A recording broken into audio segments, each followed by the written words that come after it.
বিভিন্ন ধরনের সাবস্টেন্স আছে যেটা শরীরে মেলানিনের প্রোডাকশনকে ব্যাহত করে, যেমন ভিটামিন সি, এটা টাইরোসিনেজ এনজাইমকে বাধা দেয়। এই এনজাইমটা রাসায়নিক বিক্রিয়ার মাধ্যমে শরীরে মেলানিন তৈরি করে। এছাড়া নিয়াসিনামাইড, এটা মেলানোসোমের ট্রান্সফারকে আটকায়, মেলানোসোম স্টোর করে রাখে মেলানিনকে।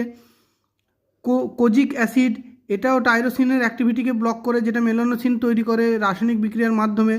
এছাড়া হাইড্রোকুইনোন, এটাও টাইরোসিনেজ এনজাইমকে বাধা দেয়। অ্যাজিলাইক অ্যাসিড, এটা মেলানিন প্রোডাকশনকে এটাও বাধা দেয়। রেটিনয়েড, এটা ভিটামিন এর একটা ভ্যারিয়েশন, ঠিক আছে, এটাও মেলানিন ভিজিবিলিটিটাকে কম করে। সিস্টিন, এটা একটা অ্যামিনো অ্যাসিড, এটা টাইরোসিনেজকে বাধা দেয়।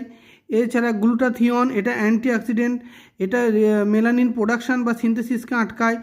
এছাড়া লাইকোরাইস এক্সট্র্যাক্ট, এটা এটা গ্ল্যাবিরিডিন থাকে এর মধ্যে, এটাও টাইরোসিনেজ এনজাইমকে আটকায়। এছাড়া টারমারিক কিউকাম্বার, এটাও মেলানিন প্রোডাকশনকে কম করে, অ্যান্টি ইনফ্ল্যামেটরি এফেক্ট দেখা যায়।